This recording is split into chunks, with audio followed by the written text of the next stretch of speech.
Ladies and gentlemen, I bring to you the dumbest controversy of the year. My name's Hoyt, and we're going to go ahead and dive into the controversy surrounding this country music song by Jason Aldean here on The Breakdown.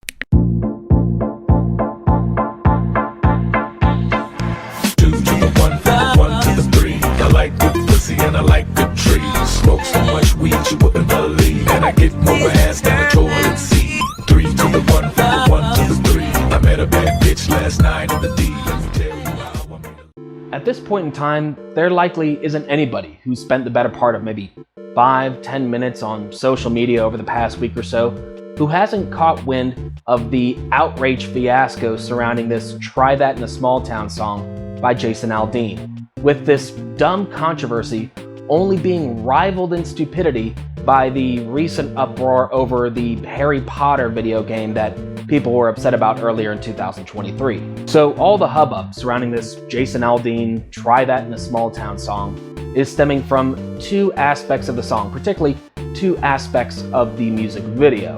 The first being the lyrical content in conjunction with some of the imagery featured on the video, and also literally where the music video was shot, like the location itself.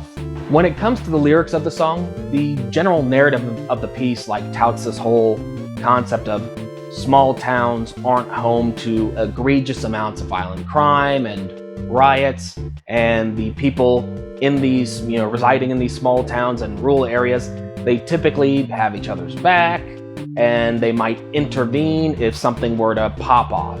So let's go ahead and take a look at the lyrics, see them in their entirety, and see if there's anything wrong or awry with the lyrics just by themselves. Sucker punch somebody on a sidewalk, carjack an old lady at a red light, pull a gun on the owner of a liquor store. You think it's cool? Well, act a fool if you like. Cuss at a cop, spit in his face, stomp on the flag and light it up. Yeah, you think you're tough. Well, try that in a small town. See how far you make it down the road. Around here, we take care of our own. You cross that line, it won't take long for you to find out. I recommend you don't try that in a small town. Got a gun that my granddad gave me. They say one day they're gonna round up. Well, that shit might fly in the city. Good luck. And it goes into the chorus again. Full of good old boys raised up right. If you're looking for a fight, try that in a small town. Try that in a small town. And then it ends with the chorus again. Basically, the lyrical content of the song alone, just the lyrics by themselves, give a kind of like a bit of a cheesy, like a bit of a PG-13 version of F Around and Find Out. Now again, with those relatively cheesy but innocuous lyrics in mind, you have people throwing a fit when they hear those lyrics in conjunction with some of the imagery depicted on the Jason Aldean music video. In between the bits of the music video that depict, Jason Aldean singing or the band playing, you have some clips that appear to be, pulled directly from the news headlines from 2020 and stuff like that, depicting some of the shenanigans that played out during the riots of 2020. So you've got video clips of, miscreants engaging in vandalism, general rioting. You have video clips of, people screaming at police officers, and so on and so forth. So with that in mind, with the lyrics in conjunction with those video clips, you have people like the Antifa and the radical BLM sympathizers who, these are the type of people that thought the rioting and the violence in 2020 was either okay, necessary, or forgivable given the circumstances. You have sympathizers of that who are offended by the music video with the interspersed clips of, the shenanigans that either they, sympathize with or possibly participated in. You have people upset at that. And so these pro-rioting progressives, these pro-Antifa ideologues are offended at the music video and are lobbing accusations that Jason Aldean must be racist or anti-black because he was critical of the rioting, or at least his music video suggests that he is critical of the rioting that played out in 2020. Obviously, that criticism, that lobbed accusation of racism, so on and so forth, it's stupid.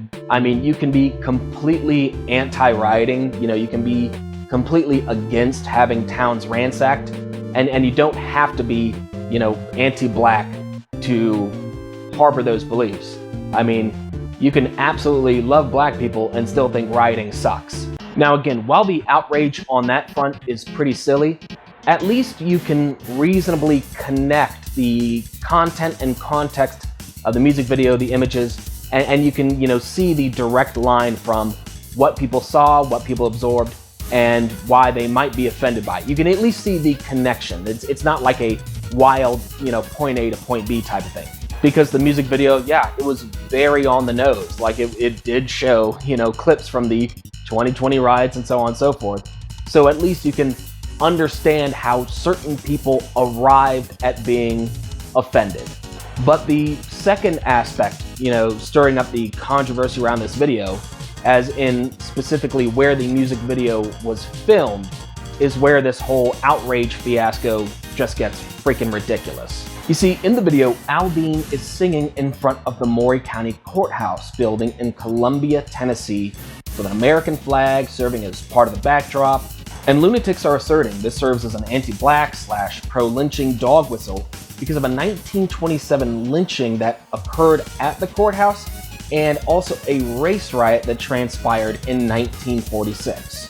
Now, the 96-year-old lynching in question is that of Henry Choate, which isn't exactly the most well-known lynching incident in, United States history. For those unaware, Choate was arrested in November of 1927 for assaulting a 16-year-old white girl in Columbia, Tennessee, something he allegedly confessed to. While in jail, word spread around town and roughly 250 locals swarmed the Columbia jail and snatched Choate, fatally struck him with a hammer over his head, used a truck to drag him to the Maury County Courthouse, and hung his body from the second story of the building. Obviously, that was a horrible crime, carried out nearly 100 years ago. Let's be honest here, Choate's case isn't exactly as well known as, say, someone like Emmett Till's. I'd fathom if you were to walk up to, say, 10 or 20 random people on the street and ask them whether they knew who, Henry Choate was, well, obviously before the whole Jason Aldean outrage shenanigans, you would likely get a 100% response rate of, nope, never heard of the guy. So the notion that Jason Aldean and his crew plotted some nefarious dog whistle by making a callback to a 1927 lynching solely by filming a music video outside of the Maury County Courthouse is like really one hell of a stretch. And as for the claims that Jason Aldean's music video is an allusion to the 1946 race riots that happened in, Columbia, Tennessee, which those riots were only like a couple days long anyway, that's equally as ridiculous, if not probably even more ridiculous than the other outrage fodder about the whole lynching reference thing. Especially considering that the Maury County Courthouse is really only like a footnote in the overall race riots that happened in 1946 in Columbia, because as a majority of the rioting and standoff with police happened in Mink Slide, not at the Maury County Courthouse. Hence why the 1946 race riot out of Columbia is more commonly referred to as the Mink Slide Uprising. Call me crazy, but maybe, just maybe, Jason Aldean opted to film the music video in front of the Maury County Courthouse because it's located approximately 25 minutes away from where he lives in Nashville. Not to mention, having like a courthouse in like the backdrop of a music video would kind of tie into that overall theme of that song and that music video of kind of like being like a pro Law and Order type of thing. And also, take into consideration, it genuinely is like a beautiful piece of historical architecture. It's a nice looking building. I think those aforesaid things about the convenience of the location, the theme of the music video kind of being like a pro law enforcement thing, Law and Order crap, and also the fact that it's a nice building, I think that is more likely of a reason or reasons that the music video was shot there, in front of the Maury County Courthouse, rather than these absurd theories that, originated from TikTok and somehow found their way into the mainstream media. Now, the outrage crap coming from, the far left and the progressives over this music video isn't the only reason why I find this whole situation, whole ordeal completely stupid.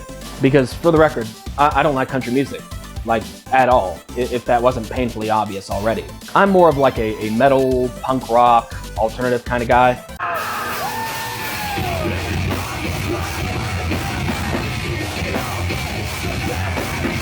So the fact that I'm running interference over the outrage narrative of a country song, not gonna lie, kind of feels a bit cringy for a couple of reasons. The first and obvious reason was the one already mentioned. I generally don't like country music, like at all. But the second aspect that makes this particularly like cringy feeling, like me running interference for this song, is because I consider this song to fall under a subgenre of country music that I just really can't stand.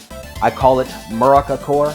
You might be wondering what I mean by Murica-core. You know, Murica, God bless, hoss. Peep my Murica flag shirt with the sleeves cut off. You know, basically any country song in a post 9/11 world that just gets a little bit too over the top with my patriotism, or like really tries to romanticize rural areas or flyover states. Which, yeah, the rural area, the flyover state stuff, I find that particularly annoying because I live in a rural area, or should I say small town? Being in my little rural stretch of Arizona, I just find it completely annoying and irritating when I hear these country songs that, you know, just kind of romanticize these rural spots, or just attribute these like silly stereotypes with folks that reside in rural areas. You know, all those songs about like tractors. Look at me. I'm driving the tractor. And beer, and how we're all chummy with our neighbors, and everybody knows everybody's name around here, and like how we're always gonna have each other's back while wearing cowboy boots and shit kickers. I'm gonna be honest, I don't even know my neighbors' names. There's a handful that I've never even really met before. And folks, at least in my rural area, they dress like normal people. Ironically, like I live 20 minutes away from Tombstone. And yes, even the people that live in Tombstone, outside of like the street performers on Allen Street, yeah, even people in Tombstone just dress like regular people. Oh God, and the stupid crap, at least with this, you know, Jason Aldean song in particular, but I've heard other country songs do it. You know, the notion that, you know, just nothing bad happens around these small towns. I can't stand that, because again, I live in a rural area. And sure, small towns / rural areas don't exactly serve as a breeding ground for, you know, topical riots or egregious amounts of violent crime. But that doesn't mean like small towns or rural areas don't have their share of problems or certain types of crime.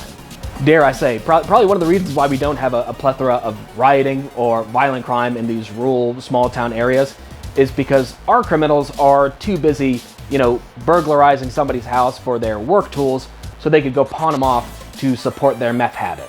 Let's face it, when it comes to meth heads, you know, they just can't be bothered to riot because those activities don't, you know, fund their extracurricular activities. Anyways, guys, that's pretty much a long short of it. Go ahead and drop your thoughts in the comment section below, whether you completely agree with my take and think the outrage over this country song is just ridiculous, or whether you disagree with me and you think that this country song is worthy of, you know, the aforesaid criticism. Whatever your thoughts, drop it in the comment section. Anyways, guys, that was the breakdown. Peace.